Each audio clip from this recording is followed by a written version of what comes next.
Bismillahirrahmanirrahim. Assalamualaikum warahmatullahi wabarakatuh. Perkenalkan, nama saya Nurul Fakri Arif, kelas BSIA, Program Studi Bahasa dan Sastra Indonesia, Fakultas Bahasa dan Sastra Universitas Negeri Makassar. Untuk memenuhi tugas akhir pada mata kuliah teori sastra, pada kali ini saya akan membahas mengenai teori psikologi sastra. Baik, sebagai pengantar saya akan menjelaskan bahwasanya dalam sebuah karya sastra, misalnya sebuah novel, kita dapat membaca tokoh-tokoh yang mengalami gangguan kejiwaan yang akan mempengaruhi perjalanan hidup selanjutnya, atau bahkan juga membahayakan orang lain yang ada di sekitarnya. Untuk memahami tokoh tersebut, seringkali kita membutuhkan sejumlah informasi yang berasal dari ilmu kejiwaan atau psikologi, sehingga dapat mengidentifikasi dan menjelaskan mengapa tokoh mengalami gangguan kejiwaan, faktor apa yang menyebabkannya, serta bagaimana cara mengatasi masalah yang dihadapinya. Dalam kasus ini kita akan menyadari bahwa untuk memahami dan menganalisis sebuah karya sastra, seorang kritikus atau ilmuwan sastra membutuhkan bantuan teori psikologi. Oleh karena itu, maka lahirnya kajian sastra yang melibatkan teori-teori psikologi yang dikenal sebagai psikologi sastra.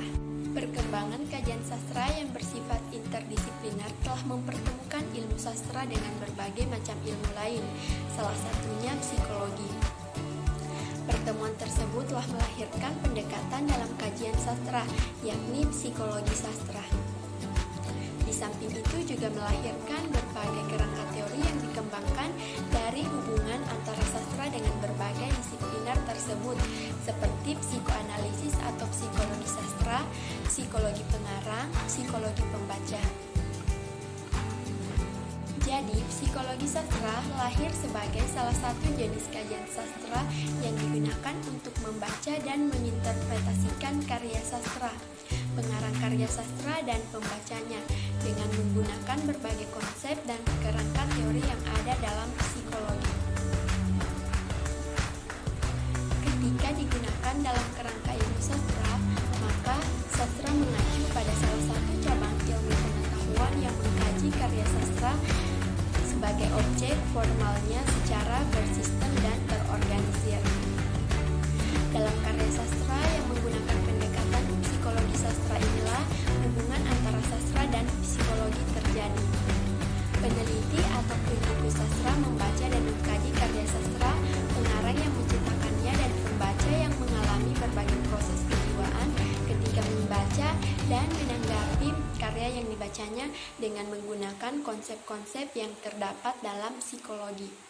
Untuk mengkaji karakter tokoh-tokoh yang terdapat dalam sebuah novel atau drama, misalnya seorang peneliti atau kritikus sastra perlu menguasai berbagai konsep psikologi, terutama yang berhubungan dengan watak.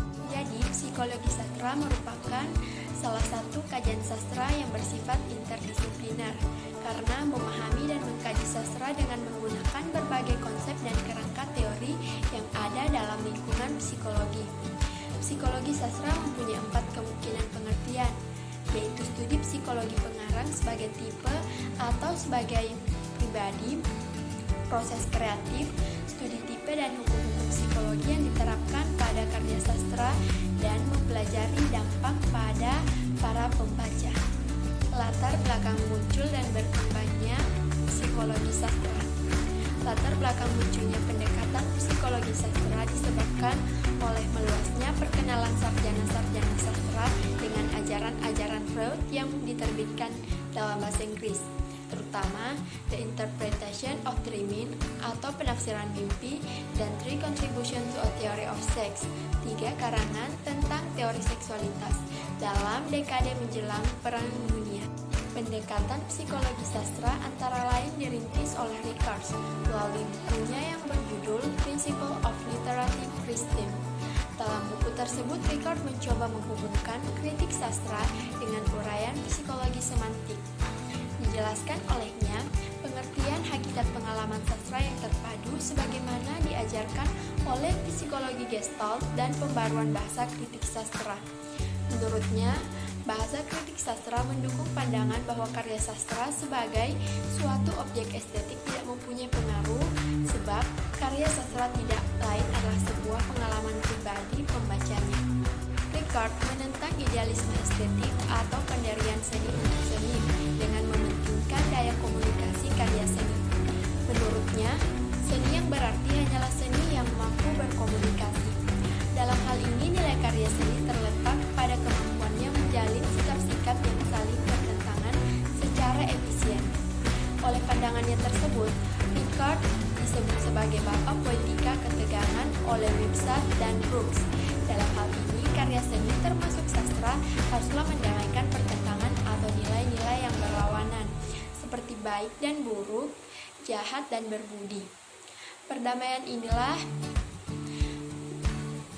nilai-nilai yang saling berlawanan itu jelas dalam ironi yang merupakan dasar utama bagi nilai poetik yang kemudian populer di kalangan kritikus sastra psikologi. Kemudian, Freud sebagai psikoanalisis yang memiliki perhatian yang cukup besar terhadap karya sastra juga menjelaskan hubungan antara karya sastra dengan diri penyairnya. Menurut Freud, kreativitas seseorang pengarang tidak lain adalah sebuah pelarian. Pendapat tersebut tampak dalam kutipan berikut. Seniman pada mulanya adalah seorang yang berpaling dari kenyataan hidup karena dia tidak dapat berdamai dengan dirinya sendiri. Berhubungan adanya tuntutan akan kepuasan-kepuasan nalurinya yang tidak terpenuhi, dan yang kemudian membiarkan hajat erotik dan ambisinya bermain leluasa dalam hayalan.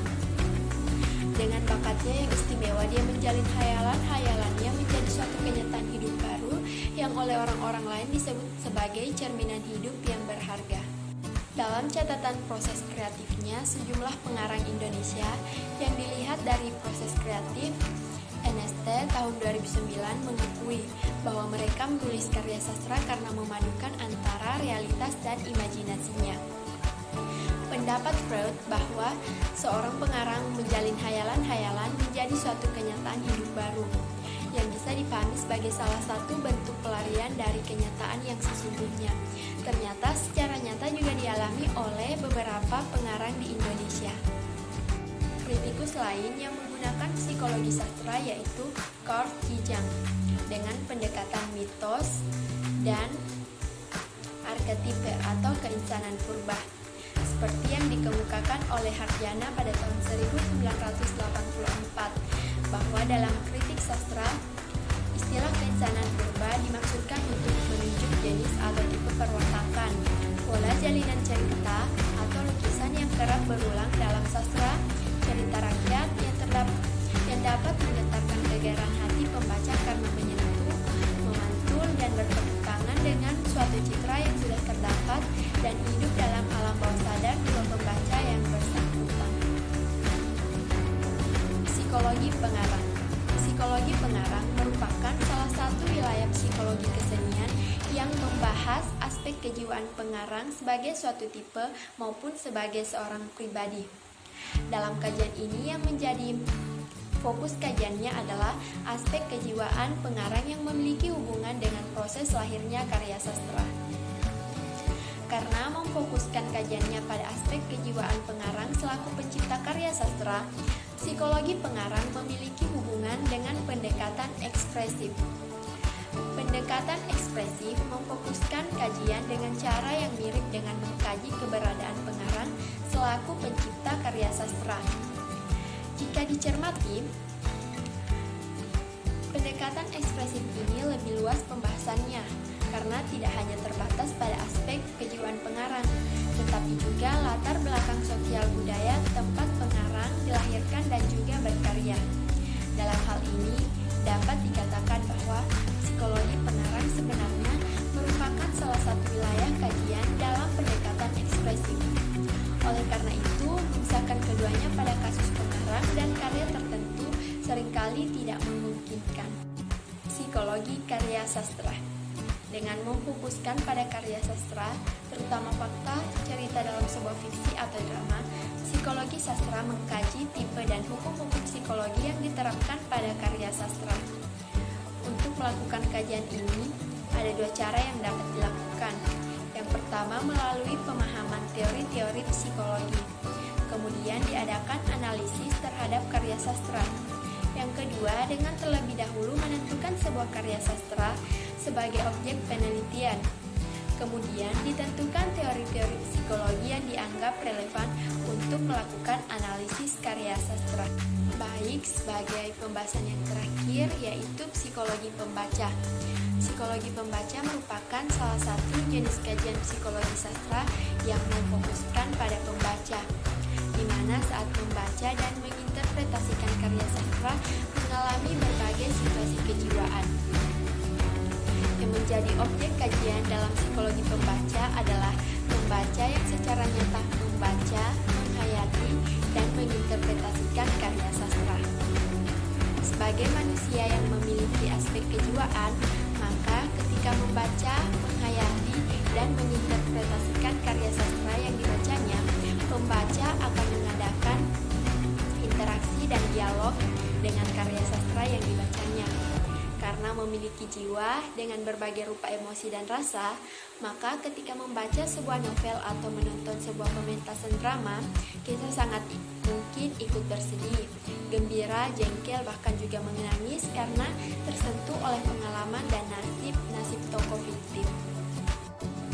Baik, itulah tadi pemaparan materi dari saya mengenai teori psikologi sastra. Mohon maaf bila ada kekurangan dan kesalahan karena segala kekurangan itu datangnya dari diri saya sendiri dan segala kelebihan datangnya dari Allah Subhanahu wa taala. Sekian dan terima kasih. Wassalamualaikum warahmatullahi wabarakatuh.